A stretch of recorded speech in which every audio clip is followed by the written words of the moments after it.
Hey guys, this is Nagendra. Welcome in our channel English study zone. कैसे हैं आप सब? उम्मीद करता हूं आप लोग बिल्कुल अच्छे होंगे और स्वस्थ होंगे। तो आइए आज का हम लोग वीडियो शुरू करते हैं फॉर्मल लेटर के ऊपर। पिछले वीडियो में हमने चर्चा किया था इनफॉर्मल लेटर, यानी कि इनफॉर्मल लेटर हम कैसे लिखेंगे, उसका जो लिखने का फॉर्मेट होता है वो सारा का सारा हम लोग लाइन बाय लाइन एक्सप्लेन किए थे। यहां तक कि एक एग्जाम्पल भी लेकर के हम लोगों ने डिस्कस किया था। अगर वो वीडियो आप मेरा नहीं देखे हैं तो प्लीज नीचे डिस्क्रिप्शन में लिंक दिया हुआ है, आप उसके माध्यम से आप वॉच कर सकते हैं। तो फ्रेंड्स, आज का जो वीडियो शुरू होगा वो हमारा होगा फॉर्मल लेटर। फॉर्मल लेटर किसी अथॉरिटी को लिखा जाता है। अथॉरिटी यानी कि अधिकारी लोगों को। अब अधिकारी यानी कि अथॉरिटी कौन कौन हो सकते हैं? तो आप किसी स्कूल के प्रिंसिपल के लिख सकते हैं, ठीक है। उसके बाद कॉलेज का प्रिंसिपल का लिख सकते हैं, या कहीं बिजनेस के पर्पस से किसी कंपनी का सेल्स मैनेजर या ब्रांच मैनेजर, इस तरह से हो सकता है। या बैंक ब्रांच मैनेजर को आप लिख सकते हैं, किसी पुलिस कमिश्नर को आप लिख सकते हैं, किसी एडिटर को लिख सकते हैं। तो इस तरह से काफी ऐसे अथॉरिटीज हैं जिनको हम लिखते हैं पत्र। तो वो पत्र जो होता है, किसी अथॉरिटी को हम पत्र लिखते हैं, वो पत्र हमारा होता है फॉर्मल लेटर। तो आइए आज का वीडियो हम लोग शुरू करते हैं फॉर्मल लेटर के ऊपर। लेकिन उससे पहले मैं आपसे एक रिक्वेस्ट करना चाहूंगा कि अगर आप हमारे चैनल पर नए हैं तो प्लीज इस चैनल को सब्सक्राइब कीजिए, क्योंकि मैं इसी तरह से इंटरेस्टिंग वीडियो हमेशा लाता रहता हूं। तो चलिए हम लोग शुरू करते हैं। तो फ्रेंड्स, आप देख सकते हैं यहां पे हमने कुछ पॉइंट लिए हैं। इनको ध्यान में रखते हुए, इनको फॉलो करते हुए हम लोग एक अच्छा फॉर्मल लेटर लिख पाएंगे। तो यहां पर देखिए, फर्स्ट ऑफ ऑल जो है format of formal letter writing, यानी कि औपचारिक पत्र को लिखने का जो सही फॉर्मेट होता है, तरीका होता है, वो हम यहां पर देखेंगे। तो सबसे फर्स्ट में हम लोग मेंशन करते हैं सेंडर्स एड्रेस, ठीक है। उसके बाद date, recipient's designation and address, subject, salutation, body of the letter, complimentary close, उसके बाद करते हैं सिग्नेचर। तो ये जो है, जो हमने 8 पॉइंट लिए हैं, इसको हम लोग एक एक करके लिखेंगे कि आखिर इसमें जो है कि सेंडर्स एड्रेस कैसे लिखेंगे, डेट कैसे लिखेंगे। ये दोनों तो ऐसे हम मेंशन कर चुके हैं, क्योंकि इनफॉर्मल लेटर में ही ऑलरेडी मैं आपको बता चुका हूं, ठीक है। फिर भी इसमें भी हम लोग देखेंगे कि सेंडर्स एड्रेस कैसे हमको लिखना है, उसके बाद डेट कैसे लिखना है, रिसिपिएंट डिजिग्नेशन एंड एड्रेस कैसे ना है। रिसिपिएंट्स का मतलब होता है कि जिनके पास हम पत्र लिख रहे हैं वो हमारा प्राप्तकर्ता होता है, यानी कि पत्र का जो प्राप्तकर्ता होता है उसी को हम रिसिपिएंट्स कहते हैं। तो रिसिपिएंट्स का डिजिग्नेशन आपको लिखना है। डिजिग्नेशन का मतलब हुआ पद, यानी कि जिनके पास हम लिख रहे हैं, अगर स्कूल के पास लिख रहे हैं तो प्रिंसिपल के पास लिख रहे हैं, तो प्रिंसिपल हमारा डिजिग्नेशन हो जाएगा,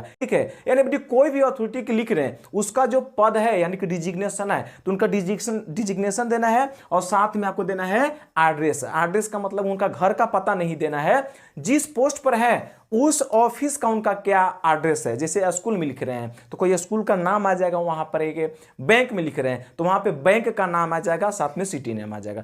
तो इस तरह से रिसिपिएंट्स डिजिग्नेशन एंड एड्रेस आप मेंशन कर सकते हैं। उसके बाद हमारा आता है सब्जेक्ट। तो सब्जेक्ट भी हम देखेंगे कि सब्जेक्ट हम कैसे लिखेंगे। उसके बाद salutation, body of the letter, complimentary close और सिग्नेचर। तो चलिए ये सबको हम लाइन बाय लाइन करके देखते हैं कि आखिर इनको हम कैसे फॉलो करेंगे, इनका हमको कैसे लिखना है एक फॉर्मल लेटर में। तो चलिए आगे देखते हैं। तो फ्रेंड्स, यहां पर जो हमारा है वो हमारा फर्स्ट है सेंडर्स एड्रेस। याद कीजिए, पिछले वीडियो में भी मैंने बताया था, यानी कि इनफॉर्मल लेटर जब मैं बता रहा था उस समय मैं भी यही लाइन बताया था, और इसमें भी sender's address same to same वैसा ही होगा, कोई अलग नहीं होगा। उसमें क्या बताए थे? सेंडर्स एड्रेस यानी कि it should not exceed 3 lines, मतलब कि सेंडर्स एड्रेस जो है 3 लाइन से ज्यादा नहीं होना चाहिए। अब 3 लाइन से ज्यादा मतलब 3 लाइन लिखने का मतलब ऐसा नहीं है कि यहां से लेकर के यहां तक एक लाइन, यहां से लेकर के यहां तक एक लाइन और फिर से एक लाइन, उतना बड़ा 3 लाइन नहीं। इसका लिखने का 3 लाइन जो है एक तरीका है। वो तरीका ये है, देखिए, सबसे पहला लाइन जो आप लिखिएगा वो होगा फ्लैट नंबर हो सकता है, या हाउस नंबर हो सकता है, या किसी कैंपस में आप रहते हैं तो वो कैंपस नेम हो सकता है, ठीक है। और उसके बाद जो है अपार्टमेंट नेम, यानी कि इन चारों में से कोई एक लिखना है, चारों को चारों नहीं लिखना है। फिर से ध्यान सुन लीजिएगा, फ्लैट नंबर लिखना है, या हाउस नंबर लिखना है, या कैंपस नेम रहता है लिखना है, या अपार्टमेंट नेम लिखना है। मतलब ये हुआ कि आप फ्लैट में रहते हो फ्लैट नंबर दो, अगर गांव में रहते हो तो हाउस नंबर हो दो, यानी किसी कैंपस में रहते हो तो कैंपस ना का नाम दे दो, यदि किसी बिल्डिंग का नाम यानी कि बिल्डिंग में रहते हो तो वही अपार्टमेंट नेम या बिल्डिंग नेम लिख दो। ठीक है, पहला लाइन में आपको ये लिखना है। दूसरा लाइन जो आएगा वो हमारा आएगा एरिया नेम। एरिया नेम का मतलब हुआ कि ऐसा जगह जैसे जहां आप रहते हैं तो वहां का कोई ऐसा जगह का नाम बताना है जो पूरे गांव में या मतलब शहर में वो फेमस हो। जैसे कि बोलते हैं शहर में क्या बोलते हैं कि मेन रोड, बाईपास रोड, ठीक है ना, इस तरह से काफी सारे होते हैं। या ऐसा भी बोल सकते हैं कोई लैंडमार्क में कि मंदिर रोड, मस्जिद रोड, ठीक ना, या चर्च रोड, बिसाइड मंदिर, बिसाइड चर्च, इस तरह से कोई लैंडमार्क देना है जो फेमस प्लेस हो, यानी कि काफी प्रचलित हो, वो आपको देना है, यानी कि एरिया नेम। और तीसरा जो हमारा आएगा वो विलेज आएगा या तो फिर सिटी आएगा। मतलब आप गांव में रहते हो तो उस गांव का नाम दे दो, अगर किसी सिटी में रहते हो तो सिटी नेम दे दो। जैसे कि मैंने यहाँ पे एग्जाम्पल लिया है तो देखिए यहाँ हम फ्लैट नंबर लिखे हैं, ठीक ना, B/220, ठीक है, ये मेरा फ्लैट नंबर हो गया। उसके बाद हम क्या दे दिए हैं, मेन रोड लिख दिए हैं लैंडमार्क के रूप में, और सिटी नेम हम लिख दिए हैं रांची। इस जगह पर आप चेन्नई, दिल्ली, मुंबई, कोलकाता, जो भी जहां भी आप रहते हो उस हिसाब से आप यहां सिटी नेम मेंशन कर सकते हो। तो इस तरह से हम सेंडर्स एड्रेस मेंशन कर सकते हैं, ठीक है। उसके बाद हमारा है आता है डेट। तो डेट में देखिए क्या बोलता है, बिलो द सेंडर्स एड्रेस। ये जो डेट लिखाता है वो कहां होता है, सेंडर्स एड्रेस के जस्ट नीचे होता है, ठीक है। उसके बाद और है write the date in the expanded form. मतलब डेट जो आपको लिखना है वो विस्तारित रूप में लिखना है, मैंने विस्तार रूप में लिखना है। अब विस्तार रूप में कहने का मतलब यहाँ है, देखिए एग्जांपल भी लिए हैं, जैसे कि लिखना है आज मान लीजिए 12 मार्च है, ठीक है, तो 12 मार्च 2020 यानी कि 2022, ठीक है। तो इस तरह से आप लिख सकते हो, या तो ये ऐसे भी कर सकते हो कि मार्च 12 2022, इस तरह से आपको डेट मेंशन करना है। देखिए अक्सर हम कहीं लिख देते हैं जो डेट लिखने का वो सही तरीका नहीं है। वो कौन नहीं है, जैसे कि मान लीजिए यही डेट हम लिखते हैं तो क्या हो जाएगा, मान लीजिए कि 12/3/2022, इस तरह से लिखते हैं तो अक्सर आपको कहीं ना कहीं देखकर लिखा हुआ मिल जाएगा। ऐसा नहीं कहते नहीं होता है, होता है, बट सही फॉर्मेट हमारा लिखने का ये नहीं है। या यूं कर लीजिए कि 12 ऐसे या ऐसे, मतलब यहाँ 22 होता है, 2022 भी होता है। तो ये इस तरह से डेट लिखने का सही फॉर्मेट नहीं है। जब भी लेटर में आप डेट लिखो तो आप इस फॉर्मेट में लिखो या इस फॉर्मेट में लिखो, यानी कि 12 मार्च 2022 या मार्च 12 2022, इस तरह से आप लिख सकते हो। अगला हमारा है रिसिपिएंट डिजिग्नेशन एंड एड्रेस। क्या है जी, रिसिपिएंट्स डिजिग्नेशन एंड एड्रेस, मतलब जिसको हम लिख रहे हैं उसका डिजिग्नेशन क्या है और उसका एड्रेस, साथ में एड्रेस भी मेंशन आपको कर देना है। जैसे कि एग्जांपल में लिखिए, जैसे कि मान लीजिए किसी न्यूज़पेपर का हम एडिटर के पास पत्र लिख रहे हैं तो हम हो जाएगा द एडिटर। अब द एडिटर की जगह ऊपर टू द एडिटर भी हो सकता है, कोई दिक्कत नहीं है। उसके बाद है उनका एडिटर है तो कौन सा न्यूज़पेपर के हैं, ठीक ना, तो न्यूज़पेपर का नाम मेंशन कर देना है यहाँ पे। तो टाइम्स ऑफ इंडिया मैंने लिख दिया और उसके बाद सिटी नेम लिख दिया रांची। तो ये हमारा रिसिपिएंट्स डिजिग्नेशन एंड एड्रेस हो गया। एक और एग्जांपल लिखिए, जैसे कि मान लीजिए आप किसी स्कूल के प्रिंसिपल को लिख रहे हैं आप, तो यहां पर क्या हो जाएगा, देखिए टू द प्रिंसिपल, ठीक है, ऐसे ही आप लिखते थे ना, तो टू द प्रिंसिपल, उसके बाद स्कूल का हम नाम लिख देंगे। तो मान लीजिए हम लिखे डीपीएस स्कूल, क्या लिख दिए, डीपीएस स्कूल दिल्ली, ठीक है। तो ये आप इस तरह से आप मेंशन कर सकते हैं, ठीक है। अब जरूरी नहीं है कि ऐसा ही होगा। आप अगर मान लो किसी बैंक के पास लिख रहे हो पत्र, ठीक ना, यानी कि लेटर जो अकाउंट में आपका कुछ प्रॉब्लम हो गया है, ठीक ना, तो उस कंडीशन में बैंक का एड्रेस डिजिग्नेशन किया होगा तो आप बैंक मैनेजर के पास लिखोगे तो उसका क्या हो जाएगा, टू द बैंक मैनेजर। अब नीचे बैंक का नाम आएगा। अब कौन बैंक है, तो मान लीजिए कि बैंक ऑफ इंडिया है, कि स्टेट बैंक ऑफ इंडिया है, इस तरह से कोई भी आप बैंक मेंशन कर दो। तो मान लीजिए कि बैंक ऑफ इंडिया, ठीक है। और वो जो बैंक है वो जहां है, जिस सिटी में है, नीचे सिटी नेम मेंशन कर देंगे। तो यही हमारा हो गया रिसिपिएंट्स डिजिग्नेशन एंड एड्रेस। देखिए कितना आसान है। चलिए आगे देखते हैं। नेक्स्ट हमारा है, नेक्स्ट जो है हमारा सब्जेक्ट, ठीक है। तो सब्जेक्ट में आपको जो आप लिख रहे हैं, जिस किसी भी अथॉरिटी के पास लिख रहे हैं, तो एज ए शॉर्ट में आपको बताना है कि आप लिख क्यों रहे हैं पत्र, आपका लिखने का रीजन क्या है, समस्या क्या है, एज ए शॉर्ट में, माने 3 से 4 शब्दों में या 6 शब्दों तक आप उसको बता सकते हैं। जैसे कि कोई लेटर का हेडिंग या टाइटल होता है ना, उस प्रकार का आपको हेडिंग या टाइटल टाइप का लगाना है। हेडिंग या टाइटल नहीं लगाना है, हेडिंग या टाइटल के टाइप का लगाना है। एज ए शॉर्ट मतलब कि सब्जेक्ट देख कर ही पता चल जाए कि किस बारे में लेटर लिखा गया है। ठीक है, तो यहां पर देखिए जैसे कि request for a new passbook, मतलब कि आप किसी बैंक मैनेजर के पास लिख रहे हैं, अब आपको पासबुक चाहिए, नया पासबुक, किसी वजह से खो गया था, जल गया था, भीग गया था, नहीं बेटी कुछ भी रीजन हुआ था, तो पासबुक के लिए आप लिख रहे हैं बैंक में, तो आप उसका सब्जेक्ट लिख सकते हैं कि request for a new passbook. अगर किसी एडिटर के पास लिख रहे हैं, तो मान लीजिए कि उसका अगर रोड कहीं रिपेयर की जरूरत है, तो आप बोल सकते हैं कि need to repair main road. ठीक है, कोई रोड का जिक्र कर सकते हैं। तो इस तरह से सब्जेक्ट आ सकते हैं। अगर किसी प्रिंसिपल के पास लिख रहे हैं या किसी भी अथॉरिटी के पास अगर छुट्टी आपको चाहिए, छुट्टी के लिए लिख रहे हैं, तो आप उसका सब्जेक्ट दे सकते हैं रिक्वेस्ट फॉर लीव। ठीक है ना, तो इस तरह से कई सारे सब्जेक्ट हो सकते हैं, ऐसा नहीं है कि यही होगा, इस तरह से मैंने हजारों सब्जेक्ट हो सकते हैं, ऐसा बात नहीं है, बस हम एग्जांपल के लिए यहाँ आपको समझने के लिए लिए हैं यहाँ पे। नेक्स्ट हमारा है सैल्यूटेशन। तो सैल्यूटेशन में देखिए, आप देखे होंगे इनफॉर्मल लेटर में हम आपको बताए थे कि डियर लगाना है, डियरेस्ट लगाना है।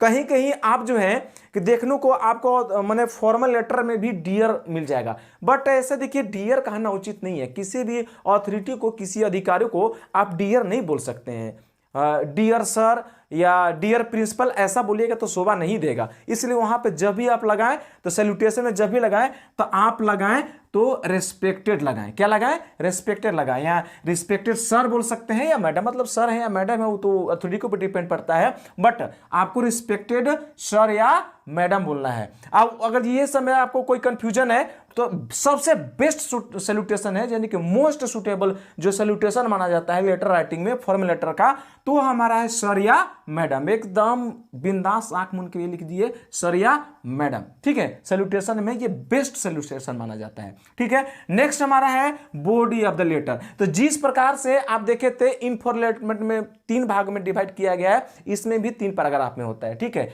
क्या बोलता है इसमें? Here you have to explain the matter of your letter, माने आपका जो पत्र है, अपने पत्र को यहां पे एक्सप्लेन करना है। ठीक ना, विवरण बताना है। ठीक ना, डिटेल में।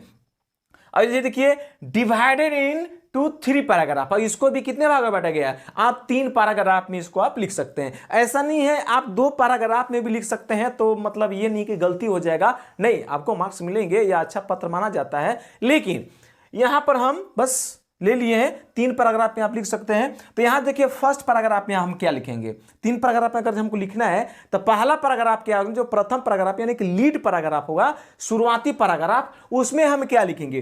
तो उसमें जो है introduce yourself and the purpose of writing the letter in brief. मतलब कि यह हुआ कि इंट्रोड्यूस योर सेल्फ, सबसे पहले तो आप अपने आप को वहां पे इंट्रोड्यूस कीजिएगा। अब इनफॉर्मल में क्या करते थे कि अपने बारे में बताते तो साथ साथ उनके बारे में भी पूछते थे हम लोग कि बताइए आप कैसे हैं। बट यहाँ पे ऐसा नहीं करना है, सिर्फ आपको पूछना नहीं है, सिर्फ अपने बारे में बताना है। और अपने बारे में बताना तो हाल समाचार नहीं बताना है, इंट्रोड्यूस करना है कि हेलो सर आई एम, ठीक ना, XYZ जो भी आपका नाम है, नाम धर के अगर कोई डिजिग्नेशन है तो भी बता सकते हैं। कोई कॉलोनी बाईपास रोड इस तरह से है तो वो भी आप बता सकते हैं। ठीक ना, ये बता सकते हैं। और उसके बाद क्या, the purpose of writing the letter.